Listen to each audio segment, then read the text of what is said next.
Hello, I'm Monica Price and welcome to Cuppa TV. On today's show, I'm joined by a retired policeman and founder of a charity called Socks and Chocs. We welcome Ian Northcott. Also on today's show, we welcome Pauline Richards, who's an ex-Gladiator and current celebrity trainer.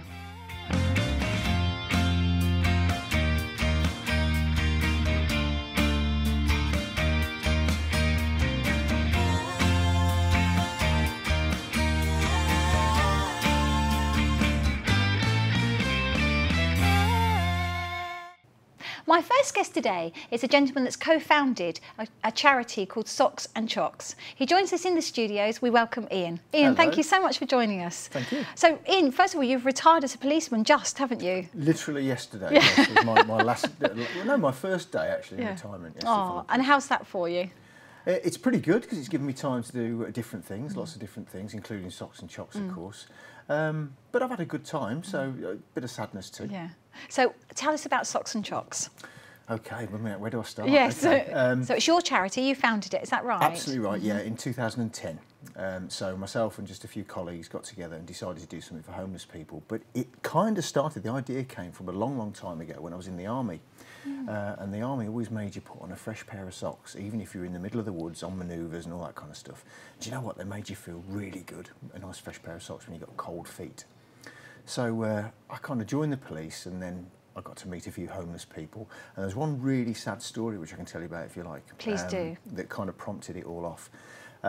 It was this gentleman, I won't mention his name or anything, but he wasn't very nice. He was homeless, lived on the streets, and he was quite nasty to some police officers, but I always used to give him a Mars bar, you know, and sort of help him out a little bit. And one night when I was a brand new policeman, you can imagine you don't really want to call for your colleagues to help you too quickly because they might think that you're scared or whatever, you know.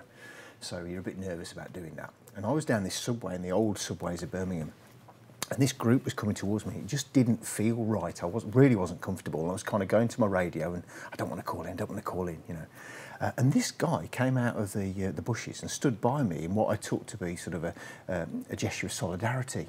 And he stood by me as this group went by. And then as they went by, I have no idea if it made any difference, but he went slumped back into the bushes. I never saw him for a bit. 3 weeks later, he was found dead in the fountain in the middle of Birmingham in the cold. So I thought, I've got to do something. So the first thing I did was wrote a song, which is called Pleasure. I'll talk about that a bit later, perhaps. And then it took me 18 years to do anything about it, till 2010. So we're talking early 90s till 2010 when we first did it. And that was the bit that got me, because I'm thinking, why are we just waiting around to do some good? We can actually do it right now, right this minute. And that's the story of Socks and Chocs, really, where it started from. Really? And I mean, it's Socks and Chocs, great name, you know, such an unusual name. So tell us a bit about what the charity actually provides. Okay, it kind of sums it up, really, too, yeah. I suppose.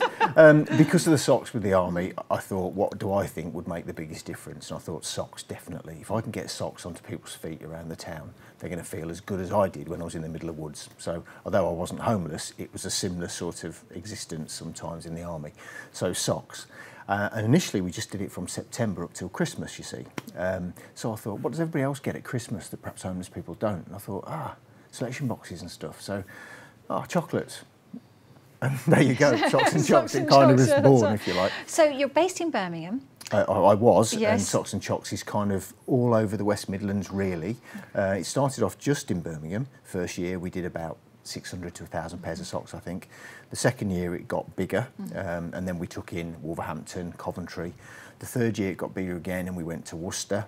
Then the busking bobby thing, which I'm sure you're going to ask me about. Yes, I'm going to ask you about that. that happened, and that took us from 1,500 pairs of socks one year to 8,500 pairs of socks the next year, just because of the exposure. Just because of that. Yeah. Well, let's talk to us about busking bobby. Tell us about what happened there. Okay, first of all, it was about 10 minutes of my police career, so I have done some other things in the police. But isn't that incredible, though, how 10 minutes can have such an impact? Yeah, it's the Andy Warhol bit, I think. Yes, that's right. So tell us about it. Okay, so one Christmas, at a Christmas market, I saw a busker, got chatting to a busker. He gave me his guitar, strapped it on, did a couple of songs. I think somebody did put it on YouTube, but I think about 10 people watched it. And I just was having a bit of fun with the public and used it as for a bit of crime prevention advice around the Christmas market. And that was that, end of story. forward fast then to June, and I'm walking down New Street, and this same busker's there, and he's going, Ian, do a song, and he kind of gave me his guitar. So I strapped on the guitar. I was in full uniform, obviously, and I knocked out Wonderwall, I think, and a couple of the songs. I think the police only thought it was just the one, but anyway, did a few really. But Wonderwall You're retired was the now, one. you can yeah, say. I can probably get away with it. And I did Wonderwall, and we had 750,000 hits worldwide. It made the news in Canada. I was interviewed on Radio 5 Live, Central News, Radio WM, all that kind of stuff. That is incredible. And that is what took us to the 8,500 pairs of socks, you see. And obviously an equal number in sleeping bags and all that kind of stuff. Yeah. But of course, then more people are interested in what we do. They get to hear about us. So last year, so 8,500 that year, last year we did 17,000 pairs of socks out nationally. We were sending them all over the place to Liverpool, Manchester. A chocolate manufacturer's got on board, and they've been sending chocolates to us. We don't even count individual bars of chocolate anymore. We count like a slack handful as one. We've got so many. We did 21,000 bits of chocolate last year. So, I mean, that's incredible. So just from that 10 minutes of busking on the streets, that has really transformed your charity. Yeah, it really has. And it's made me a bit of a sort of local celebrity.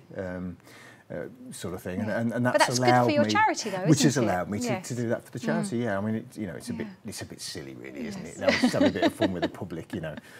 But the public liked it, I think, and somebody came up to me just afterwards and said, "You've done so much for sort of police community relations in the last 10 minutes that's been done for 20 years," and that made me feel quite good, you know.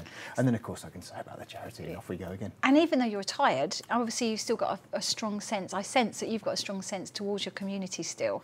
Oh, absolutely. Something you want to give back to the community. Yes, I think that's what we need to be doing, and of course that's the thing about Socks and Chocs. Our little byline is lots of people doing a little bit is better than a few people doing a lot. So it's Socks and Chocs isn't about us doing all of the work. What we're trying to do is inspire people in their own communities to do collections themselves where they are. So some of the numbers of the 17,000 that I've just quoted, some of that is a community, let's say in Hull. Okay, they decide to go onto our website, download our resource packs, and then do their own collection there, and then deliver the stuff to a home centre near them. We don't have to touch it, we don't have to see it, but we know that it's getting there, and we've inspired it, and that's good, because then that's empowering people to do something, rather than leave them sort of sitting there thinking, I can't do anything, the problem's too big. Let's try and inspire people to do stuff. So are you hoping to reach out to people across the UK? We already have. Yes, which you are doing already, yeah, but you presumably want to just grow and grow that business. Oh, totally, yeah. And I need to point out as well that myself and 7 other people that are kind of the core nucleus of what we do, nobody takes any money whatsoever from Socks and Chocs. So everything that gets donated currently goes to Socks and Chocs and sleeping bags and all that kind of stuff. Absolutely nothing gets spent on anything else. We're going to be registered very soon, and we will have to spend some money then on insurance and stuff like that, because it's changed the onus of it. Dynamics, I should imagine, has changed. Which I didn't really want, but we have to by law do that. Yeah. But everything that people donate will go, and if people give us a pair of socks, you know, that's the only place it goes. And the best bit is it inspires just young people as well. You know, if they get their pocket money and they want to do something, and they can buy something that we can get out to a homeless person. And my favourite one is my niece's friend at school. Every year she sends my niece home with a bar of chocolate she's bought from some of her money, pocket money, and she says, give that to your uncle for Socks and Chocs.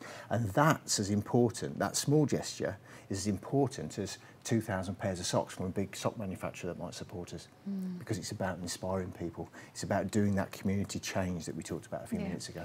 That's incredible. And I know that you've also had some dealings with the Prince's Trust, haven't you? And one of our guests, actually, Dee Kelly, that's already been on the Cuppa TV, she was involved with you in that. Is that right? Oh, absolutely. Yeah.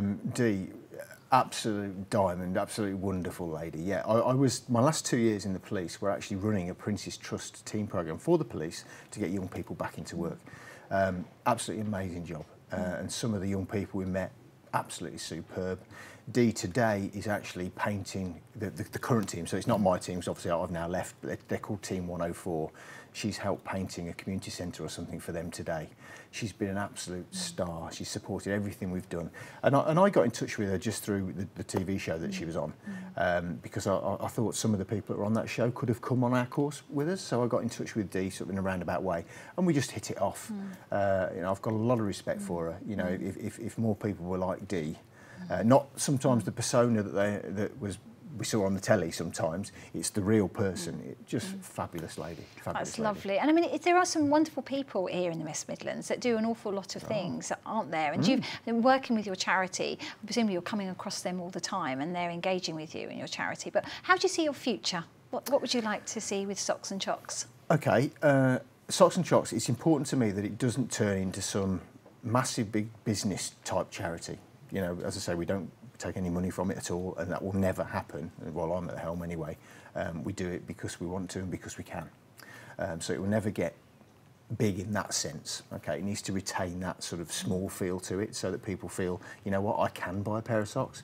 And I think people are a little bit fed up being asked for money all the time for charities. So Socks and Chocs is not about money. Well, that's lovely. Well, Ian, it's been a pleasure to meet you. Thank you so much for coming on Cuppa TV, and good luck with everything in the future. Thank you. That's it for a moment. Come back and join us again after the break.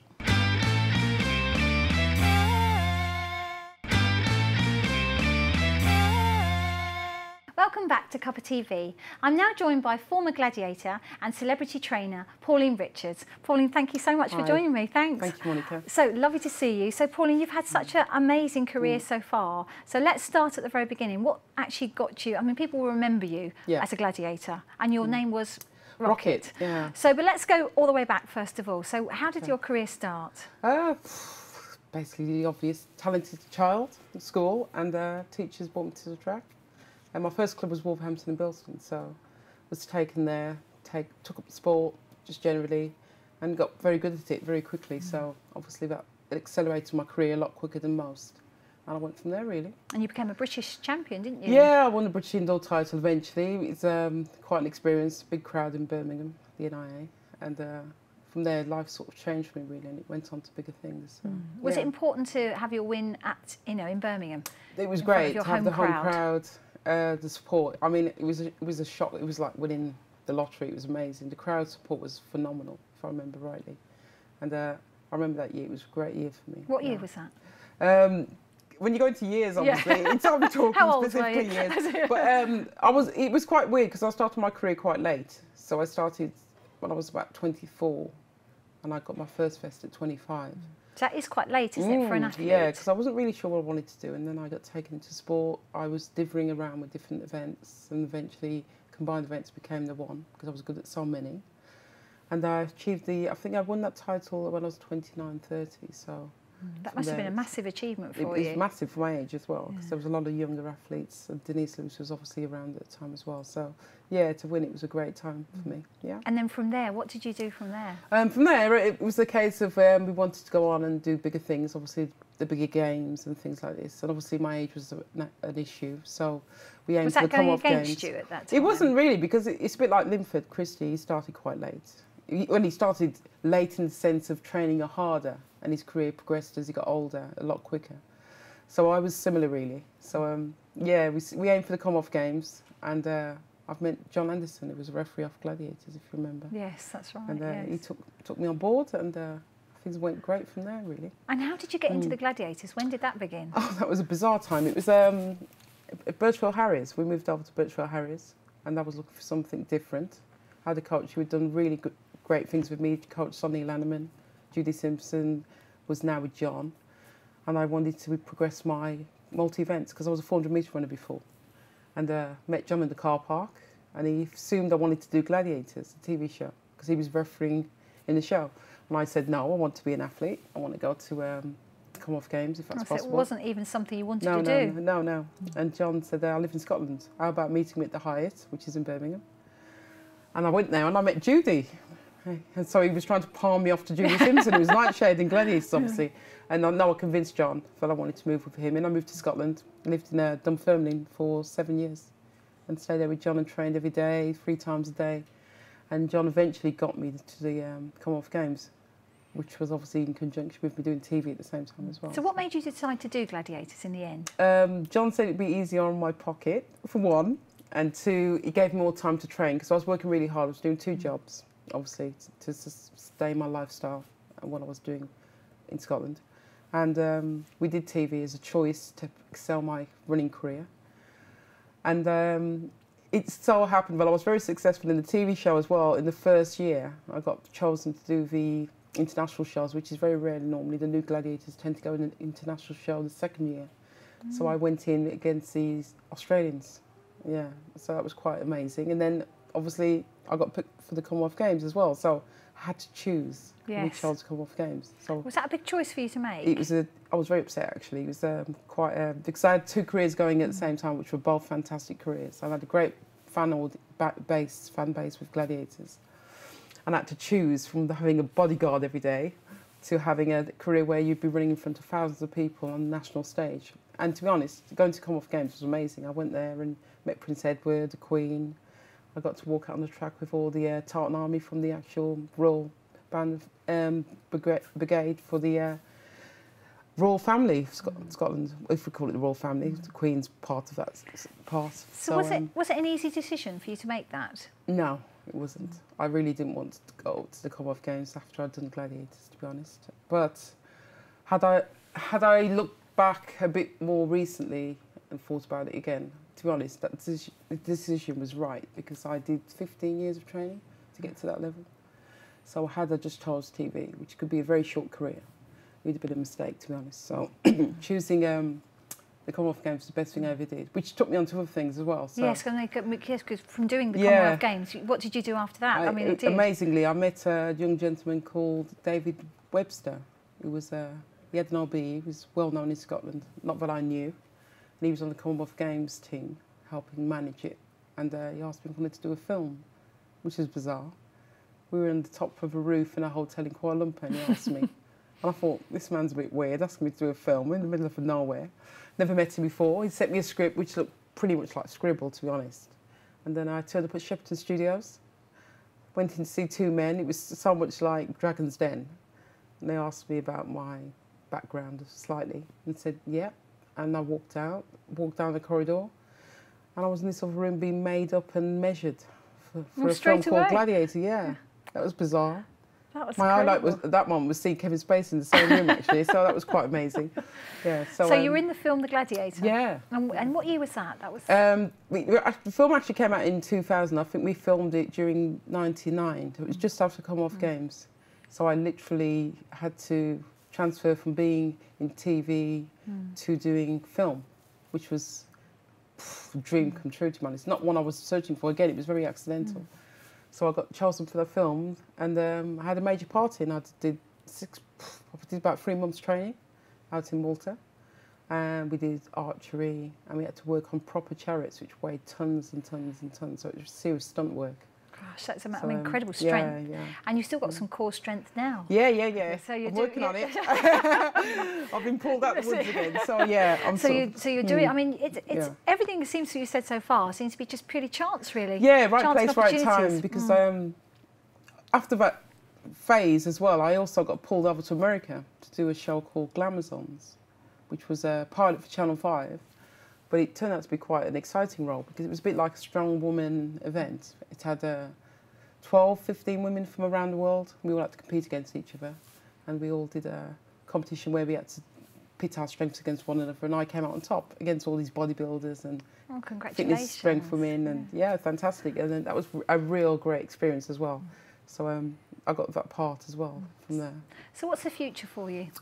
Future holds for me, I'm currently setting up a little boutique in Buckinghamshire, fitness studio. So that's something I want to do, work with more of an elite market, in the sense of people who really want focus on their training and health. Not so much about losing weight, but just general wellness and feeling great about themselves.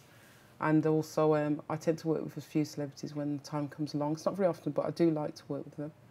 And also a big part of my training is rehab, so I like working with people who have disabilities and probably have had people say, no, you can't make it, and I get them back on their feet. So. That's great. So are you going to be based in the West Midlands, or all over the UK? I'll be Buckinghamshire, but I'll obviously be travelling and doing things as well. So that's the main thing for me. I want to just build it up very slowly and carefully and get people to get to know who I am and what I'm doing again, as opposed to what I was doing 10, 15 years ago.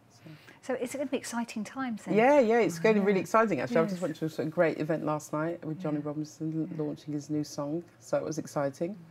And I've had a few other events I've been to, which I've been enjoying. It's really great to get back out there and get people to see me again. It's quite surprising how many people still remember the show. I was going to say, do people still remember you? Yeah, yeah. It's, I was walking through Birmingham the other day and someone shouted Rocket. It was hilarious. Just turned around in shock and he's waving away. And I thought, oh my God, oh yeah, I remember being that. Yeah. I think it was a sort of show that had such an impact on audience. I mean, I remember it, you know, and I used to watch it avidly. Yeah, It was one of those shows, I think, you loved it or you hated honestly, it. I mean, we walked into Brown's nightclub, if I'm allowed to mention that, and we put the place to a standstill. Literally, the men just followed us everywhere around the club.